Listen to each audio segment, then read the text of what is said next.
అక్కా చెల్లెలందరికీ చీరలు పంపిణీ చేయడం, వారికి ఈరోజు కానుకగా ఆవిర్భావ దినోత్సవం సందర్భంగా కానుకగా చీరలు ఇవ్వడం జరిగింది.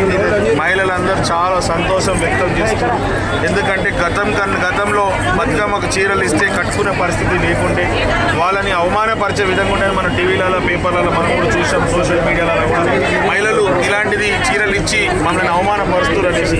ఎందుకంటే ఆ రోజు కేసీఆర్ గారి పాలనలో మన లెక్క ఇక్కడ మన నేతన్నలకి ఇది అవకాశం ఇచ్చి వాళ్ళతో నియించింది కాదు.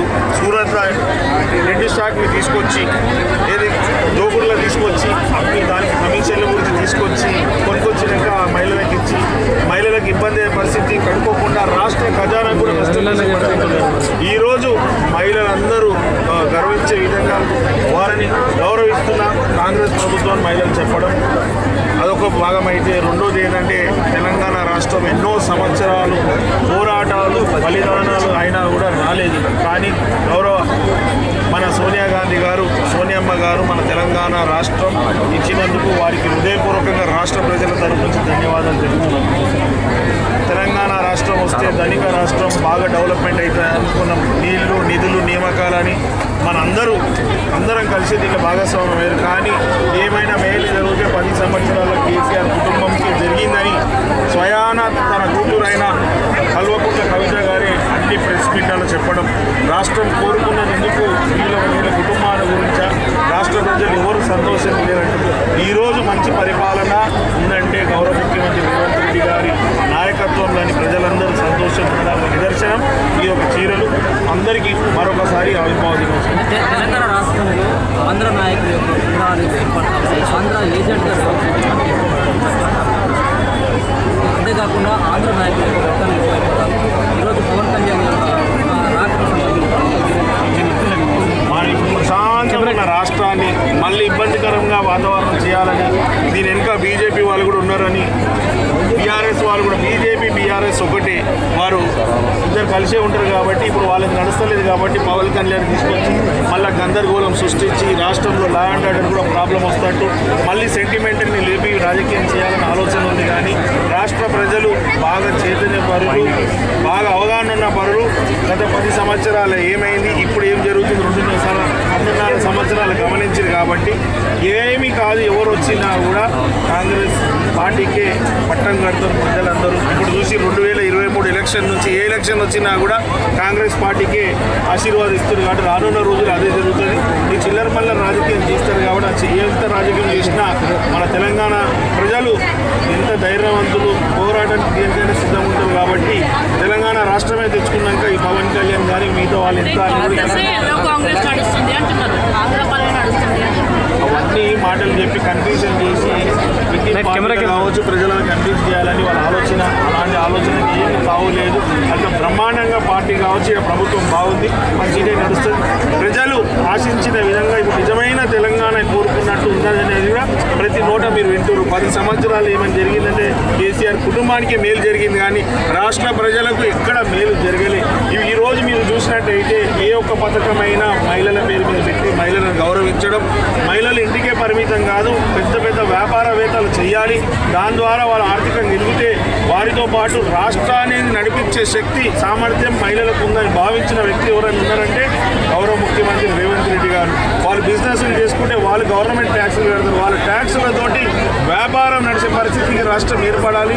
ఏవైతే మనం 2023 కావచ్చు, 2047కి ఏదైతే టార్గెట్ పెట్టుకుని మన ఆ ఎకానమీ రీచ్ కావాలంటే ప్రధాన పాత్ర మహిళలు పోషించినప్పుడు ఆర్థికంగా డెవలప్మెంట్ అయినప్పుడు సక్సెస్ అవుతుందని వారు గుర్తించే ఈ ఒక మెట్లు ఇస్తున్నారు.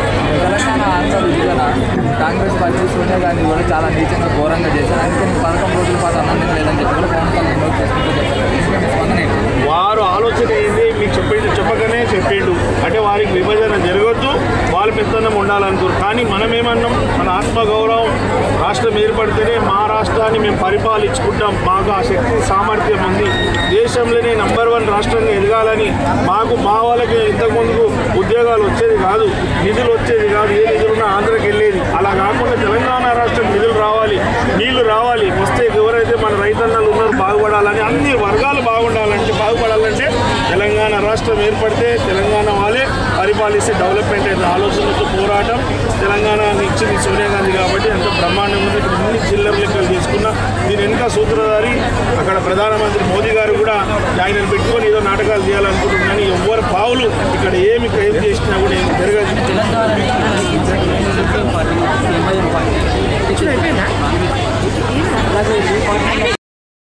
సోనియా గాంధీ గారు ఎవరు? Congress party president. వారు ఇచ్చినట్టు అర్థమైంది రాష్ట్రం బాగుండాలి, రాష్ట్ర ప్రజలు ఏదైతే ఆకాంక్షిస్తుందో అది న్యాయమైన డిమాండ్ అని భావించారు కాబట్టి రాష్ట్రము ఇప్పుడు కాంగ్రెస్ పార్టీ పాలన వచ్చినాకనే బాగుంది. ప్రజాపాలన జరుగుతుంది. అప్పుడు ఏంటంటే రాజుల పాలన, దొరల పాలన ఉండే. ఈరోజు ప్రజాపాలన నడుస్తుంది.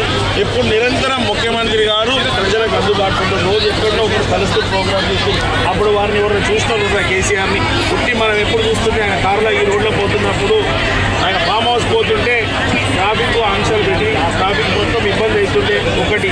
రెండోది పోలీసు వాళ్ళు గంటలు ఎండలో నిలబడుతుంటే ఆ ఇబ్బందిలే చూసినాం కానీ ముఖ్యమంత్రిని చూడలే, మంచి పరిపాలన చూడలే. అందుకే వారికి బుద్ధి చెప్పి పర్మనెంట్గా ఫామ్ హౌస్కే పెట్టారు. మా దగ్గర నిన్న మొన్న కూడా చర్చలు వస్తే మనకి ఇక్కడనే ఎన్నోసార్లు 100 సార్లు ఎడిపోయిండు. జూబ్లీహిల్స్ నుంచి ఆయన ఫామ్ హౌస్ పోయిండు. ఎలివేటెడ్ కారిడార్ కట్టుకునే పరిస్థితి లేదు. 10 సంవత్సరాలు నేను బాగా కష్టపడి చేసినట్టే 10 సంవత్సరాలు వాళ్ళు నిజంగా వాళ్ళతోటి మోదీ గారితో దీంతో మాట్లాడంటే వచ్చింటే కదా. వారు ఏమి చేయలే, ఏమైనా చేసుకోరు అంటే వాళ్ళ గురించి చేసుకోరు. అంచనంచలుగా ఆర్థికంగా ఎదిగిపోయారు కాబట్టి ఇప్పుడు కొత్త డ్రామాలు వాళ్ళు చేస్తారు, వీళ్ళు చేస్తారు. మొత్తంగా ఎవరు ఆట సాగుతలేదు కాబట్టి ఏ విధంగా ఆడాలనేసి ఒక్కొక్కరు ఒక పేర్లు తీసుకొచ్చి ఏమో కనిపించేయాలనుకుంటారు. ప్రజలు క్లారిటీ ఉంది, అన్నీ మేలేదు. వాళ్ళు కష్టపడ్డదానికి మీరు కానీ శంకుస్థాపన చేస్తున్నారు. ఇలా వాళ్ళు మస్తు డ్రామాలు చెప్తారు, అది అన్ని ఇది చేసిన అని. దాని గురించి వస్తే చెప్తే మస్తు మాట్లాడి దాని గురించి కూడా ఒక డిబేట్ పెట్టి మాట్లాడి చెప్తాం. మీకు ఏమైంది కంటోన్మెంట్కి ఏం చేస్తారని దత్తత తీసుకుంటారని ఎప్పుడైనా ఇదే దారిలో 100 సార్లు పోయిండు. ఎప్పుడైనా కంటోన్మెంట్ నిలబడి చూసిరా ఏమి ఇచ్చారు? ఈరోజు మనకు రిజర్వాయర్ లేదు. నీళ్ళు ఇవ్వడానికి ఎంతసేపు అవుతుంది?